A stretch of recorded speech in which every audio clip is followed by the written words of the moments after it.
चमेली बकरी अपने दोनों बच्चों के साथ जंगल में घास खा रही थी। बच्चों, ये जगह खतरनाक है, इसलिए खाना जल्दी जल्दी खाओ। माँ, ऐसे हमें कब तक डराती रहोगी? कम से कम पेट भर के खाना तो खाने दो। वैसे भी घर जाकर हमें कौन से झंडे गाड़ने माँ? तुम खुद भी डर रही हो और साथ में हमें भी डरा रही हो। वाह निमी, लगता है तुम मुझसे भी बड़ी हो गई हो। Thank you mummy. Thank you की बच्ची, जल्दी खा ले, हमें घर जाना है। दोनों बच्चों को जल्दी जल्दी घास खिलाकर चमेली बकरी शाम होने से पहले दोनों बच्चों को लेकर अपने घर पर आ जाती है। माँ, बताओ जंगल में हमें किससे खतरा है? और आप हमें अकेले घर से बाहर क्यों नहीं जाने देती? आखिर यहाँ पे कौन सा खतरा है? हाँ माँ, अब तो तुम्हें बताना ही पड़ेगा कि हमें यहाँ कौन सा खतरा है। दोनों बच्चों की जिद के कारण चमेली उन्हें एक कहानी सुनाती है। ये उस दिन की बात है जब तुम पैदा भी नहीं हुए थे। एक दिन मैं तुम्हारे पिताजी के साथ जंगल में सैर कर रही थी, तभी हमारे सामने कई सारे बाघ आ गए। चमेली, हमारा बचना मुश्किल है, इसलिए मैं जो कहूँ वो ही तुम करना। ठीक है। तो भागो यहाँ से। रुक जाओ, तुम हमसे बच नहीं सकते, मैंने कहा रुक जाओ। दोनों भागकर अपने घर पर पहुँच जाते हैं और जैसे ही चमेली घर के अंदर जाती है, पूनम बकरा बाहर से दरवाजा बंद कर देता है। पूनम, तुमने दरवाजा क्यों बंद कर दिया? चमेली, तुम्हें बचाने के लिए ये करना जरूरी था। देखो, अब तुम कुछ मत बोलना, वरना मुझे मारने के बाद ये बाघ तुम्हें भी मार डालेंगे। और कुछ ही देर में उन बाघों ने तुम्हारे पिताजी को मार डाला। चमेली की बात सुनकर दोनों बच्चे दंग रह जाते हैं। मम्मी, आज से मैं हमेशा आपकी बात मानूंगी और कभी भी घर से अकेले बाहर नहीं जाऊंगी। मम्मी झूठ बोल रही हैं। मुझे पता है कि हम घर से बाहर ना जाएं, इसीलिए माँ हमें झूठ मूठ की कहानी सुना रही हैं। माँ, आप हमें झूठ मूठ कर डरा रही हैं ना? अपने पति को खो चुकी हूँ और बच्चों को खोना नहीं चाहती, इसलिए बहसबाजी बंद करो और जल्दी से मेरे साथ चलो। जंगल के सुनसान रास्ते से गुजरते हुए चमेली अपने दोनों बच्चों को लेकर घर पर आ जाती है। रात के समय जब तीनों सो रहे होते हैं, तब चुन्नू बकरा चुपके से घर के बाहर जाता है, पर गलती से घर का दरवाजा खुला छोड़ देता है। वाह, खुली हवा में सांस लेना कितना अच्छा लग रहा है। माँ तो हमें बेवजह ही डराती रहती है। चुन्नू बकरा खुली हवा में घूमने के चक्कर में अपने घर से दूर चला जाता है। तभी अचानक उसके सामने एक शेर आ जाता है। अरे बाप रे, ये शेर कहाँ से आ गया? क्या करूँ क्या करूँ? आइडिया, इससे डरना नहीं है, देखता हूँ क्या होता है। शेर को देखकर चुन्नू नहीं डरने का नाटक करता है। तुझे मुझसे डर नहीं लगता? दिखने में तो तुम भले दिखते हो, तो भला तुमसे क्या डरना? शेर मन ही मन सोचता है, मैं जानता हूँ ये बच्चा मुझसे नहीं डरने का नाटक कर रहा है। वाकई में ये बच्चा हिम्मत वाला है। उधर चमेली के घर का दरवाजा खुला रह गया था। इसका फायदा उठाते हुए बाघ चमेली के घर में घुस जाते हैं। तभी चुन्नू को अपनी माँ की आवाज सुनाई देती है। बचाओ चुन्नू, हमें बचाओ, बचाओ। अरे, ये तो मेरी माँ की आवाज है। मेरी माँ खतरे में है, मुझे उनको बचाना होगा। शेर सिंह हिम्मत वालों की कदर करता है, मैं भी तुम्हारे साथ चलता हूँ। जब तक शेर और चुन्नू बकरा चमेली बकरी के पास पहुँचते हैं, तब तक बाघ उन्हें मारकर खा चुका होता है। ये देख चुन्नू रोने लगता है। माँ, मुझे माफ कर दो, मेरी वजह से ही आपकी मौत हो गई। तुम्हारी वजह से? वो कैसे?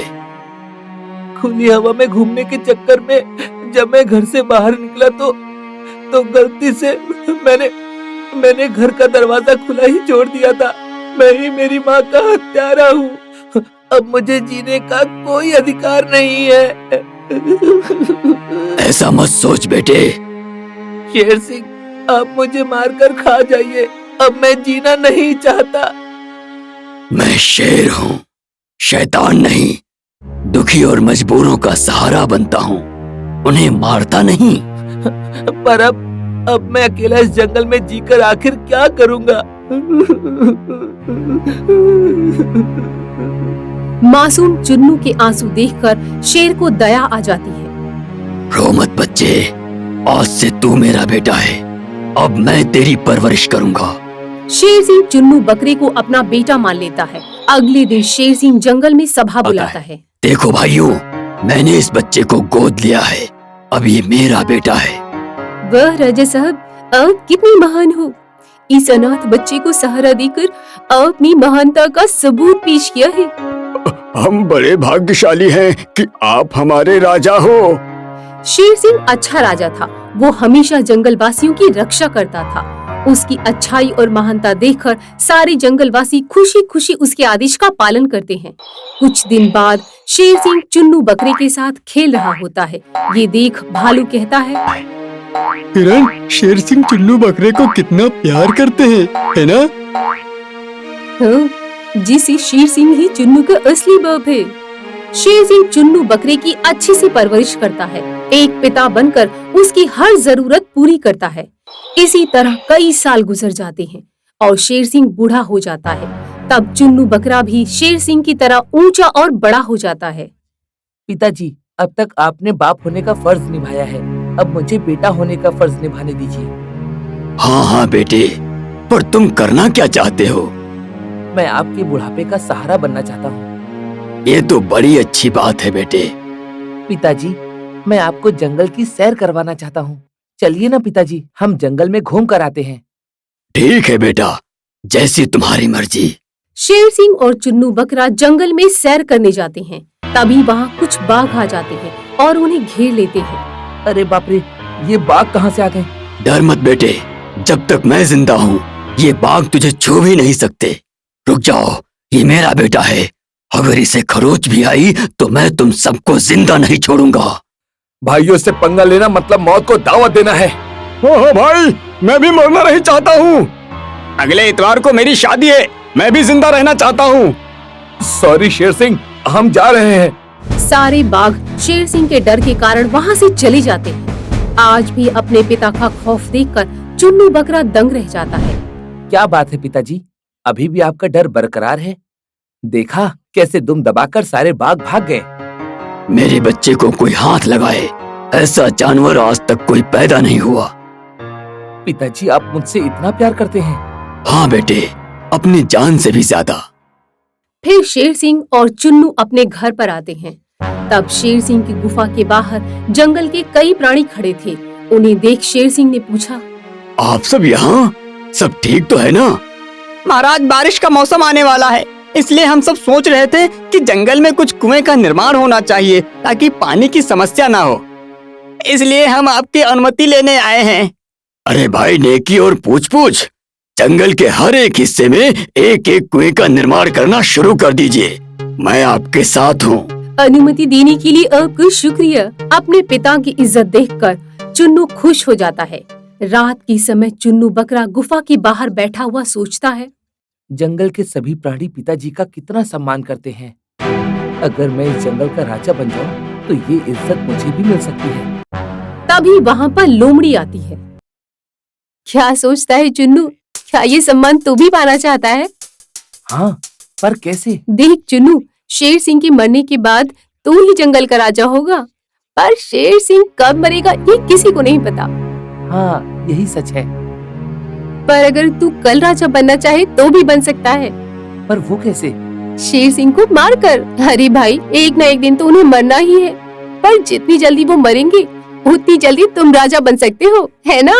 राजा बनने की लालच में चुन्नू सोचता है, लोमड़ी ठीक कहती है, जितनी जल्दी पापा मरेंगे उतनी जल्दी मैं राजा बन सकता हूँ। और वैसे भी वो कौन से मेरे सगे पिताजी हैं। फिर लोमड़ी चुन्नू को एक फल और जहर की बोतल देती है। ये लो जहर, इस फल में मिलाकर शेर सिंह को खिला दो। लोमड़ी, जिस दिन मैं राजा बन गया उस दिन मैं तुम्हें अपना मंत्री बनाऊंगा। फिर चुन्नू फल में जहर डालकर शेर सिंह के पास आता है। ये लीजिए पापा, इसे मैंने अपने हाथों से तोड़ा है। शेर सिंह फल खाने लगता है, पर फल के थोड़ा कड़वा लगने पर कहता है, बेटे, फल थोड़ा कड़वा लग रहा है, तूने इसे अपने हाथों से ही तोड़ा है ना? हाँ पिताजी, पर आप ऐसा क्यों पूछ रहे हैं? इसलिए कि राजा बनने के लिए मुझे कोई भी जहर देकर मार भी सकता है। क्या आप मुझ पर शक कर रहे हैं? नहीं बेटे, तुम्हें दिल से बेटा माना है, इसलिए अगर तुम मुझे जहर भी खिलाओगे तो मैं वो भी हंसते हंसते खा जाऊंगा। इतना बोलकर शेर सिंह हंसते हंसते जहर वाला फल खा जाता है और कुछ ही देर में शेर सिंह की मौत हो जाती है। अचानक शेर सिंह की मौत की खबर सुनकर जंगल में मातम छा जाता है। अगले ही दिन भालू ने जंगल में सभा बुलाई। भाइयों, शेर सिंह के बिना जंगल सूना लग रहा है। हाँ भलू भाई, और राजा के बिना ये सिंहासन भी सूना सूना सा ही नजर आता है। तुम ठीक कहती हो लोमड़ी, इसी के वास्ते मैंने ये सभा बुलवाई है। बताइए अब हमें क्या करना चाहिए? मौका पाते ही मंत्री बनने की लालच में चालाक लोमड़ी बोली, अब हमें शेर सिंह के बेटे चुन्नू बकरे को जंगल का राजा बनाना चाहिए। बोलो भाइयों, आपकी क्या राय है? हाँ हाँ, चुन्नू ही हमारे राजा होगा। हाँ, चुन्नू ही हमारा राजा होना चाहिए। सबकी राय से जंगलवासी चुन्नू बकरी को पूरी जंगल का राजा घोषित करते हैं। राजा बनते ही चुन्नू मन ही मन सोचता है, अब आएगा मजा। अब मैं इन जंगल वासियों को इतना सताऊंगा कि इन्हें अपने पैदा होने पर अफसोस होगा। अगले दिन शेर सिंह के सिंहासन पर बैठकर चुन्नू बकरा बोलता है, मंत्री जी, मेरे लिए काली पहाड़ी से चमेली का फूल मंगवाइए। जी महाराज। पर महाराज, काली पहाड़ी तो बहुत खतरनाक है। वहाँ पर तो खतरनाक जानवर रहते हैं। तो क्या हुआ, तुम लोग अपने राजा के लिए इतना भी नहीं कर सकते? पर महाराज, पर वर कुछ नहीं, ये हमारा हुक्म है। राजा का हुक्म सुनकर हिरन और हिरनी काली पहाड़ी पर फूल तोड़ने के लिए जाते हैं, पर अचानक वहाँ पर कुछ बाघ आकर उन पर हमला कर देते हैं और हिरन और हिरनी मारे जाते हैं। ये बात जंगल में आग की तरह फैल जाती है। अगले दिन राजा सभा बुलाते हैं। महाराज, सिर्फ चमेली के फूल के लिए हमारे 2 प्राणी मारे गए हैं। वो मरे नहीं, शहीद हुए हैं। अपने राजा की इच्छा पूरी करने के लिए अगर मौत आ जाए तो वो मौत नहीं, शहादत होती है। चुन्नू बकरा अपने ओहदे का गलत फायदा उठाकर जंगल वासियों को रोज रोज परेशान करता है। मंत्री जी, आज मुझे बेर खाने की इच्छा हुई है। परंतु महाराज, बेर भी उस खतरनाक काली पहाड़ी पर ही मिलते हैं। हाँ महाराज, वहाँ जाना खतरे से खाली नहीं है। अबे बंदर के बच्चे, मैं यहाँ का राजा हूँ और ये मेरा हुक्म है कि तुम जाओ और मेरे लिए बेर तोड़कर जल्दी से लेकर आओ। अपनी इच्छा ना होने पर भी बंदर को काली पहाड़ी पर जाना पड़ता है और काली पहाड़ी पर बंदर का हाल भी हिरण जैसा ही होता है। चुन्नू बकरा बार बार जंगल वासियों को मौत के मुंह में भेजता है, जिसके कारण अब जंगल के प्राणियों की संख्या कम हो रही थी। नए राजा से परेशान होकर एक रात सारे प्राणियों ने एक खुफिया मीटिंग बुलाई। दोस्तों, ये राजा हमारे शेर सिंह से अलग है। इस चुन्नू के बच्चे ने हमारे नाक में दम करके रखा है। हाँ, चुन्नू बहुत बुरा है। उसकी वजह से हमारे जंगल के कितने सारे जानवरों की मौत हो गई है। इस चुन्नू बकरे का कुछ करना पड़ेगा। सारे जंगलवासी चुन्नू बकरे से परेशान हो जाते हैं। उधर चुन्नू बकरा गुफा में अंगूर खाते बैठा था। तभी अचानक कई सारे बाघ आकर चुन्नू बकरे को घेर लेते हैं। अरे बाप रे, ये बाघ कहाँ से आ गए? अब कौन बचाएगा तुझे बकरे? देख बाघ, मैं यहाँ का राजा हूँ, तो मुझे मार नहीं सकता। तू अपने बाप को मार सकता है, तो क्या ये तुझे नहीं मार सकते? लोमड़ी तू? हाँ, मैं। जिस तरह तूने मुझे मंत्री बनाने का लालच दिया था, ठीक उसी तरह इन्होंने मुझे जंगल का प्रधानमंत्री बनाने का लालच दिया है। गद्दार! गद्दार मैं नहीं, तू है। बचपन में जिसने तेरी जान बचाई थी, राजा बनने की लालच में तूने उसी को मार दिया। बाघ भाई, इसे मार कर राजा बन जाओ। सारे बाघ चुन्नू पर हमला कर देते हैं। तभी वहाँ शेर सिंह की आत्मा आती है। रुक जाओ, अगर मेरे बेटे को खरोच भी आई तो मैं तुम सबकी जान ले लूंगा। अरे, ये तो शेर सिंह की आत्मा है। जिंदा रहना है तो फूट लो यहाँ से। शेर सिंह की आत्मा को देखकर सारे बाघ डरकर वहाँ से भाग जाते हैं। अपने पिता की आत्मा को देखकर चुन्नू के होश उड़ जाते हैं। पिताजी, आपने मुझे क्यों बचाया? मैंने तेरी जान बचाकर नया जीवन दिया था, तुझे अपना बेटा बनाकर सहारा दिया था और तूने राजा बनने के लिए मुझे जान से मार दिया। पिताजी, मुझे माफ कर दीजिए। तुझे क्या लगा कि तूने मुझे जहर दिया है? ये मैं नहीं जानता। बेटे, उस दिन फल में जहर मिलाते हुए मैंने तुझे अपनी आंखों से देख लिया था। पिताजी, ये जानते हुए भी आपने वो जहर वाला फल खा लिया? हाँ, अपने बेटे को ही खून का प्यासा देख मैं सदमा बर्दाश्त न कर सका और मौत को गले लगा लिया। मुझसे बहुत बड़ी गलती हो गई पिताजी, मुझे माफ कर दीजिए। याद रखना बेटे, जीवन में जो बोओगे वही पाओगे। बुरा करोगे तो तुम्हारे साथ बुरा ही होगा। राजा शेर सिंह की बातें सुनकर चुन्नू बकरे को अपनी गलती का एहसास होता है। अभी भी वक्त है, सुधर जा। इन मासूम जानवरों को बेवजह परेशान करना छोड़ दे। वरना जिस तरह इन बाघों से मैं तुझे बचा सकता हूँ उसी तरह मैं तुझे मार भी सकता हूँ। मुझे माफ कर दीजिए पिताजी, ओहदे की लालच में मैं अंधा हो चुका था। अब मैं कभी भी अपने जंगल वासियों को परेशान नहीं करूंगा, हमेशा उनकी रक्षा करूंगा। ये सुनकर शेर सिंह की आत्मा बहुत खुश हो जाती है, फिर आशीर्वाद देकर अदृश्य हो जाती है। उसके बाद चुन्नू बकरे ने जंगल वासियों को परेशान करना बंद कर दिया। अब जंगल के प्राणी खुशी से अपना जीवन बसर कर रहे थे। आपको हमारा ये वीडियो पसंद आया हो तो प्लीज हमारे चैनल को सब्सक्राइब कीजिए और हाँ, वीडियो को लाइक और शेयर करना मत भूलना। धन्यवाद।